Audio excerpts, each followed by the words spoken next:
Hi, I'm Joe Feeks, editor of Pig Health Today, and with me is Dr. Jim Lowe. He is a veterinarian for Lowe Consulting and also an associate professor at the University of Illinois. Jim, thank you for joining us today. Thanks, Joe. Glad to be here. You've been doing a lot of work with the movement of cull-sows. This is probably an issue that a lot of people haven't given much thought to. What prompted you to take a hard look at this? Well, it really started with PED in 14. It doesn't seems like it was yesterday, but we did a project with Pork Board and ASV and NPPC, and we asked a question. I got to quarterback a group of veterinarians and went to 7 packing plants, and we said, what is the risk of a truck being contaminated with PED at the packing plant? We were trying to understand how did PED move around, and so we pulled that out, and not surprisingly, if a truck went into the packing plant and it unloaded after a truck that was positive, it was high risk of being contaminated. So we could document that there was transmission of disease at the packing plant. So there'd been some work done in Sioux rabies a blue moon ago, but nobody really looked at that with modern diseases. And so that became kind of a key point. So then we started asking and thinking about some other questions. So we've done some projects with Pork Board about how does it physically get transferred at the plant?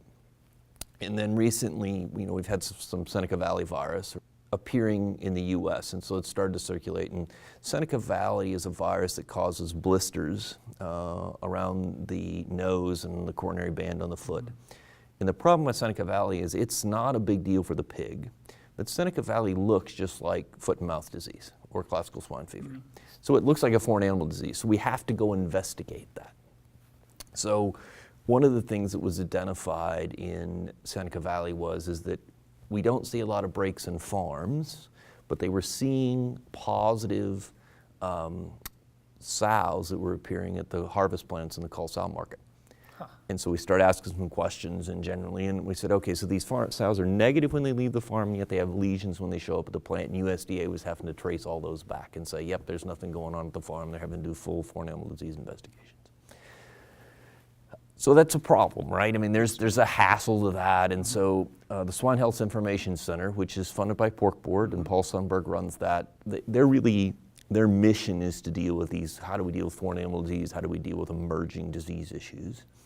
And so we'd worked with Paul on the previous 2 projects when he was at Pork Board, and so Paul came back and said, hey Jim, I know you guys have thought a lot about packing plants and trucks. Could you think about looking at the cull-sow markets for us and help us understand what happens in the cull-sow market? And so we said, sure, we'll have a crack at that. But what's unique about the cull-sow market that the Swine Health Information Center and you wanted to focus on that? So there's a couple of things that are interesting. One, we know very little about the marketing channels for cull-sows or market hogs in this country, right? I mean, we don't really understand where do pigs originate, where do they show up, and the big change when we went to voluntary premise ID, which has basically become mandatory premise ID today, so the federal premise ID number, that's getting put, right, sows have to be sold with that in the rear, market hogs, it has to be on the bill of lading when it shows up.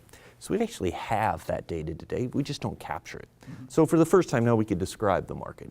But the difference is that if we think about market hogs or fat hogs, they tend to leave the farm, they get on a truck, they go to the plant.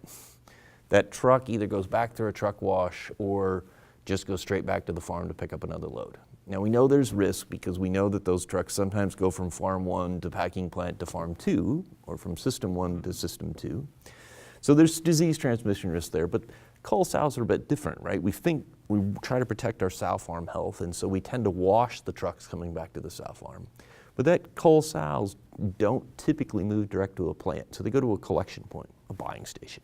So leave the farm, go to a buying station, and then at that buying station, those sows are sorted by weight and kind, and they're sent to multiple packing plants. And that's to optimize the value, right? So that's helped the whole chain. Now sometimes to make a load, I've got to move sows between buying station 1 and buying station 2, collection point 1 and collection point 2, so I can get the right load to the right packer at the right time. Or sometimes I don't offload them, but I'm taking the truck with sows on it between them. So if you think about it, there's 2 networks. I've got a sow farm network with trucks, and then I've got a buying station network with a packing plant. So right? So I've got 2 disease transmission networks. And so the question was, are sows in that process, Seneca Valley takes about 3 days to develop, are sows being exposed from the time they leave the farm until they get to the packing plant? And what does that look like and what risk implications does that have? So we just set out to describe that a bit. And the problem is they bring it to the packing plant. I mean, that's clearly their last stop. But why does that become a disease transmission issue for other swine in the system? So it truly qualifies as an annoyance right now. It's an annoyance in that we're using massive amounts of resources to do the tracebacks. But that itself probably doesn't prove that we're going to have a disease transmission risk there. The risk is that if we understood how sows move, how does that help us understand if we truly have a foreign animal disease introduced into this country? What does the marketing network look like, and where do I need to stop movements so I don't drag the disease all over the place? That's one of the questions we wanted to ask, because it's probably a national market, and it looks very different than what the market is on the fat hog side. So have there been any surprises in this? I mean, how you're learning things about sow movement that either you didn't know or simply didn't consider before? So I don't know if we've learned anything. We probably have quantified what we kind of suspected. So there's been a committee that Schick has put together that's worked on this pretty hard. There have been packer representatives in there, some hog buyer representatives, certainly producers at the table, and veterinarians. And so it's been a good discussion to help describe that. And that group has produced a white paper that it does a kind of a casual observation of this, right? I mean, it's very descriptive, and that's been helpful. But what we learned is, what we did is, I should tell you what we did, because that'd be a bit helpful here. So we went to the plant, and our goal was to describe, for a week's worth of slaughter, where did those sows come from? And then could we describe what the movements were from the time they left the farm to the time they made the packing plant? So we didn't get that done. So we did get the sows at slaughter. You did not get that done. No, we didn't get that done. So we did get the sows at slaughter. And so we could figure out which farms they came from that premise ID. So we knew their farm of origin, we knew the state of origin, and we could figure out which buying station they came from last. So we knew how far they went from the farm to the collection point and from the collection point to the packing plant.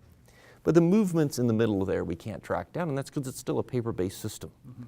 So we didn't capture that. So that's a learning point, right? That we've got some work to do if we really want to do rapid traceback, because we can't describe that.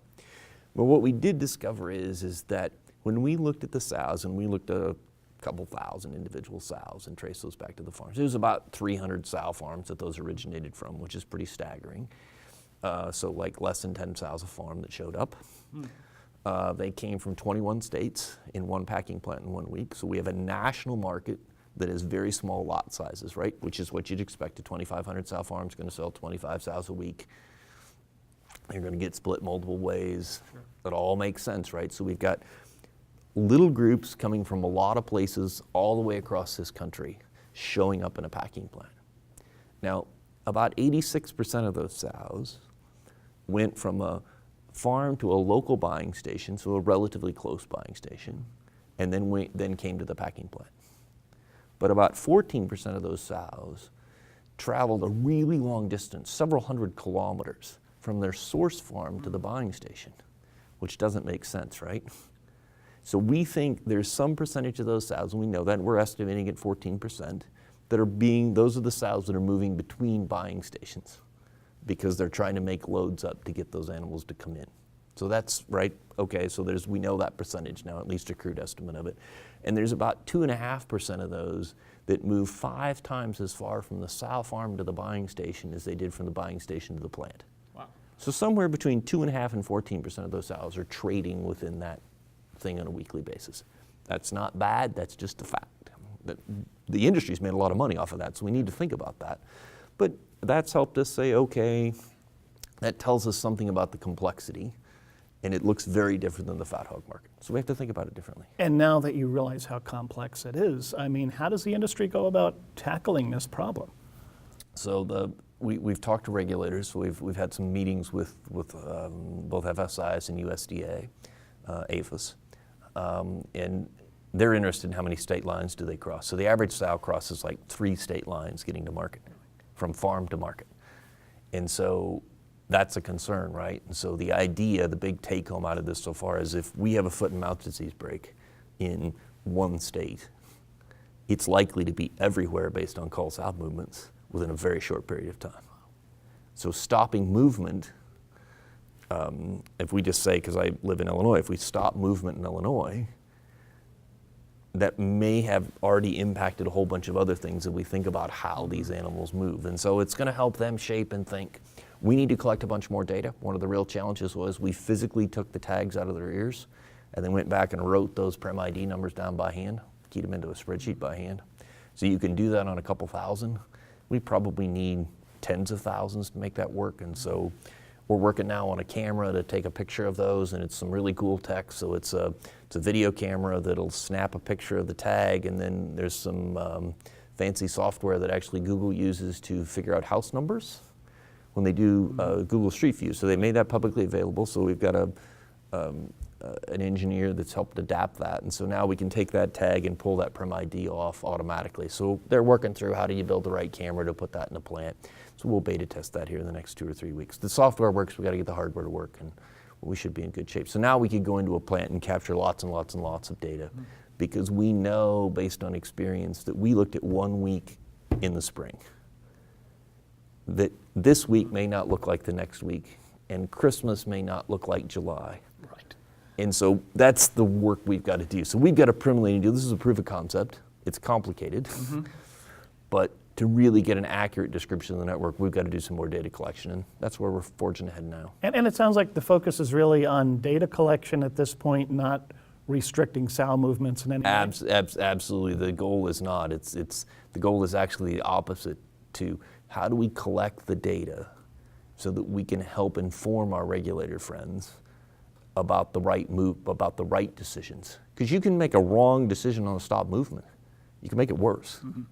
And so what we're saying is, no, you don't have enough information to really make good decisions on stop movements. If we have a foreign animal disease, let's help inform that so you can make that decision. How do we apply big data, right? It's another big data problem. How do we go apply big data and engineer the system so we're not making irrational decisions? We're going to measure it, and then we're going to model it, and so when they go to fix it, they at least know what they're doing before we get to the fix spot.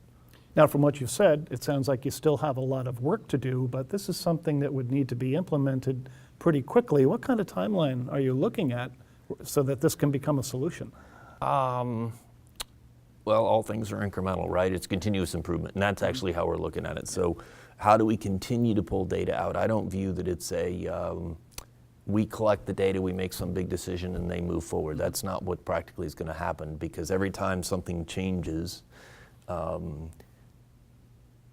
every time something changes in the system, you're going to have to change your response. And so how do we help the industry measure this on an ongoing basis, start to assess risk? And there's a lot of smart people that can help us assess risk besides us. How do we get that data available so that when that risk assessment can be made, that we can adapt and improve over time? And again, it's let's just make it a little better today than it was yesterday. And I think that's our whole strategy. It's not there's some magic wand we're going to pull out of the hat and fix this. It's a system, and we got to massage it. And in the interim, what can producers do to try to stop the flow of these diseases to the buying stations or to the... Nothing. Nothing. Yeah, and this is about preparedness, I think, more than doing something today. And so how do we think and know and, right, the old joke is PhDs aim, and they never pull the trigger, and veterinarians have shot the gun 43 times and have no idea what they shot at. And so we got to get somewhere in the middle of that, right, and say, how do we do this? How do we really think like an engineer about these things and try to engineer a solution, not just say, oh, we're going to go stick a Band-Aid on it tomorrow and hope. Because that the system will outthink us fairly quickly all by itself. Well, it's a complex problem, and it sounds like they've got the right guy on it, so wish you luck with your research. Thanks very much, Joe. We've been talking to Jim Lowe. He is a veterinarian for Lowe Consulting and also an associate professor at the University of Illinois. Jim, thank you again. Thanks, Joe.